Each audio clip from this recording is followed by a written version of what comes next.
Students, आज हम division के बारे में पढ़ेंगे और आज के हमारे जो स्टूडेंट लर्निंग आउटकम है वो है लॉन्ग डिवीजन। इससे पहले लेक्चर में हम डिवीजन की डेफिनेशन के बारे में पढ़ चुके हैं कि डिवीजन क्या होती है, और साइंस ऑफ डिवीजन के बारे में भी हम पढ़ चुके हैं कि तकसीम की अलामात कौन कौन सी हैं। उसके बाद हमने वन डिजिट डिवीजन के बारे में पढ़ा कि एक हिस्से की तकसीम का अमल किस तरह होता है, और फिर हमने टू डिजिट डिवीजन के बारे में पढ़ा कि दो हिस्से की तकसीम कैसे होती है।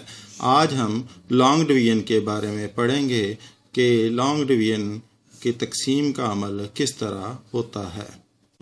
लॉन्ग डिवीजन के बारे में पढ़ेंगे कि लंबी तकसीम का अमल कैसे होता है। तो इसको समझने के लिए हम एक सवाल हल करते हैं। 8 डिवाइडेड बाय 57 यानी 8 को हमने 57 पर तकसीम करना है। हमने पहले इसके ये पहली जो रकम है इसको देखना है कि आया ये इससे छोटी है या बड़ी है।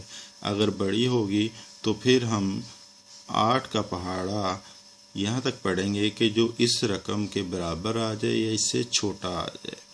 तो जब हमने 8 का पहाड़ा पढ़ा तो क्योंकि 8 5 से बड़ा है इसलिए हम इसको इस पर तकसीम नहीं कर सकते। तकसीम का अमल सरअंजाम देने के लिए ज़रूरी है कि अंदर वाली रकम बाहर वाली रकम से बड़ी होनी चाहिए। इसलिए हम इसके साथ वाला जो हिस्सा है वो इसके साथ मिला लेते हैं, तो ये 57 हो गया। अब हम 8 का टेबल वहाँ तक पढ़ेंगे कि हमारा जो जवाब है वो या 57 आ जाए या 57 से कम आए। तो हम 8 का टेबल पढ़ते हैं। 8 1 दा 8, 8 2 दा 16, 8 3 दा 24, 8 4 दा 32, 8 5 दा 40, 8 6 दा 48, 8 7 दा 56, 8 8 दा 64। यानी 8 7 दा जब हमने 56 पढ़ा तो उसके बाद जब हमारा अगला 8 8 आता है तो वो 64 हो जाता है। 64 57 से बढ़ जाता है, इसलिए हम इसको 8 7 के साथ करेंगे तो यहाँ पर हमारा जो जवाब है वो 56 आएगा। जब हम 5 में से 5 को माइनस करेंगे तो हमारा नीचे जवाब 0 आएगा, ये खाली रह जाएगी जगह। और 7 में से जब हम 6 को माइनस करेंगे तो हमारा जो जवाब है वो 1 आएगा। अब 1 क्योंकि 8 से छोटा है इसलिए मज़ीद ये तकसीम नहीं हो सकती, तो हमारा ये तकसीम का अमल यहाँ पर रुक जाएगा। अब हम ये समझते हैं और सीखते हैं कि ये जो रकमें बाहर हैं, अंदर है, ऊपर है और नीचे है, इन्हें क्या कहते हैं। तो जी प्यारे बच्चों, सबसे पहले हम बाहर वाले हिस्से की बात करते हैं, 8 की, जिसको हमने तकसीम करने के लिए इस्तेमाल किया 57 पर। तो 8 को हम डिवाइज़र कहते हैं, यानी मकसूम अलैह। उर्दू में मकसूम अलैह का लफ्ज़ डिवाइज़र के लिए इस्तेमाल होता है। नंबर डूइंग द डिवाइडिंग, कि वो हिस्सा जो तकसीम का अमल सरअंजाम देता है वो डिवाइज़र कहलाता है।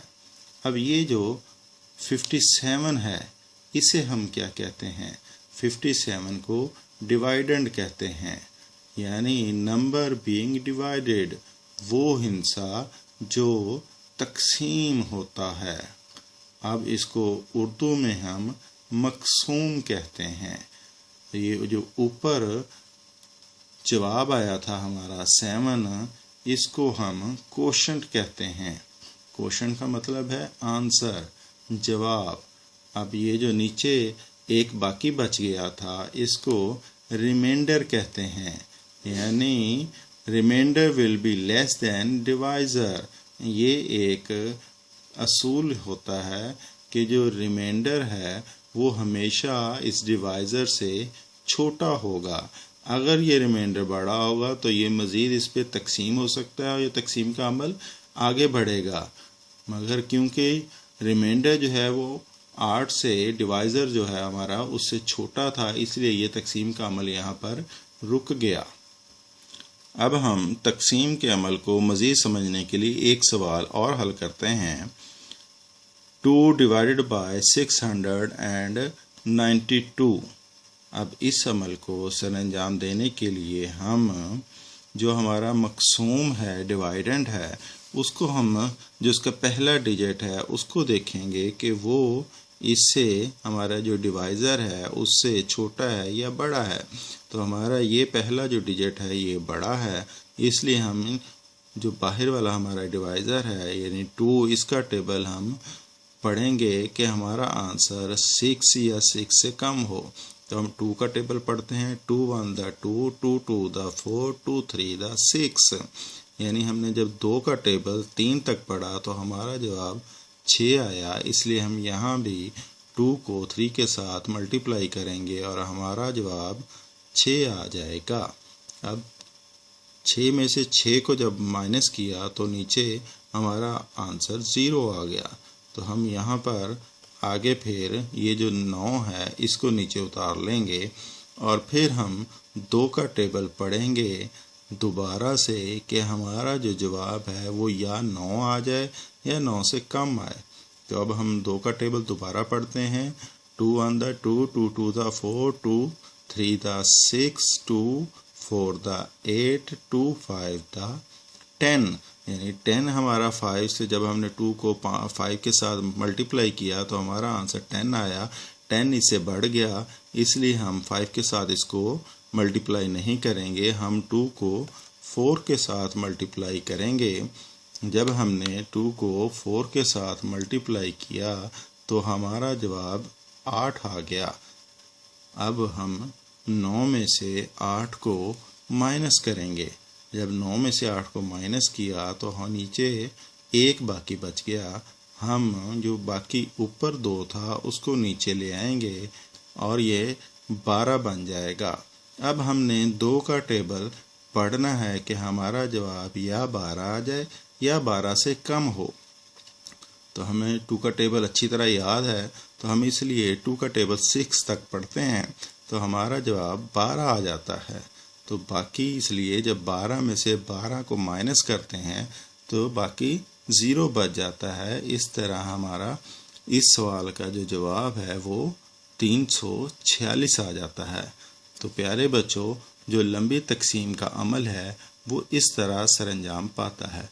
उम्मीद है कि आपको तकसीम का अमल अच्छी तरह समझ आ गया होगा कि तकसीम का अमल कैसे सरअंजाम पाता है, इसकी अलामात कौन कौन सी हैं और हम किस तरह टेबल्स का अच्छी तरह इस्तेमाल करते हुए तकसीम के अमल को सरअंजाम पा सकते हैं। स्टूडेंट्स, हमने जो पहले सवाल किए उसमें मकसूम कुनंदा मकसूम पर पूरे का पूरा तकसीम हो जाता था और आंसर जो हमारा है वो 0 आता था। अब हम एक सवाल ऐसा करेंगे जिसमें बाकी रिमाइंडर भी बचता हो और हमें पता हो कि ये किस तरह हल होगा। एक रकम लेते हैं 6 डिवाइडेड बाई 883। अब हमने इसका फर्स्ट डिजिट देखना है कि जो फर्स्ट डिजिट है वो 6 से छोटा है या बड़ा है। अगर ये बड़ा है तो फिर हम 6 का टेबल इसके हिसाब से पढ़ेंगे, जो इस पर पूरा पूरा तकसीम हो जाए या इससे कुछ कम रह जाए। तो 6 का टेबल हम पढ़ते हैं 6 1 द 6। जब 6 1 द 6 आया तो हम फिर यहाँ पर 6 ही लिख देंगे और 8 में से 6 को माइनस करेंगे। 8 में से 6 को माइनस किया तो बाकी जो जवाब आया वो आया 2 जब जवाब आया तो उसके बाद अगला जो अमल होगा, जो 7 वाली रकम है 8, उसको हम नीचे उतार लेंगे। तो 8 को हमने नीचे उतारा तो ये 28 हो गया। अब इस 28 को मद्देनज़र रखते हुए हम 6 का टेबल पढ़ेंगे उस डिजिट तक कि हम या तो 28 उसका आंसर है या उससे कम आए। तो 6 का हम टेबल पढ़ते हैं 6 1 the 6, 6 2 the 12, 6 3 the 18, 6 4 the 24, 6 5 the 30। तो 30 ये ज़्यादा हो गया, इसलिए हम 6 को 4 के साथ मल्टीप्लाई करेंगे। 6 4 द 24। तो हमने यहाँ 24 लिख दिया। अब 2 में से 2 हम नहीं निकाल सकते, 8 में से 4 निकाला तो बाकी जो हमारा जवाब है वो 4 आ गया। उसके बाद हम जो साथ वाली रकम है 3, इसको हम यहाँ नीचे उतार लेंगे तो ये हो गया 43। अब हमने 6 का टेबल दोबारा पढ़ना है जो 43 तक जाए या उससे कुछ कम रहे। तो हम 6 का टेबल दोबारा पढ़ते हैं। 6 1 the 6, 6 2 the 12, 6 3 the 18, 6 4 the 24, 6 5 the 30, 6 6 the 36, 6 7 the 42। तो ये 42 आया। तो हम यहाँ 6 का टेबल जो है वो 7 तक पढ़ेंगे तो 42 यहाँ आ जाएगा। अब हम 3 में से 2 को माइनस करेंगे तो बाकी 1 आ जाएगा, और 4 में से 4 को माइनस करते हैं तो 0 आता है, इसलिए हम यहाँ नीचे कुछ नहीं लिखेंगे। तो डियर तुलबा, यहाँ पर हमारा जो 1 है वो रिमाइंडर है और 147 हमारा क्वोशंट है, यानी ये हमारा जवाब है। ये डिवाइज़र है और ये डिवाइडेंड है। 6 को हमने जब इस पे डिवाइड किया तो 147 आंसर आया और 1 बाकी बच गया। तो इस तरह हमारा ये रिमाइंडर वाला क्वेश्चन हल हो गया।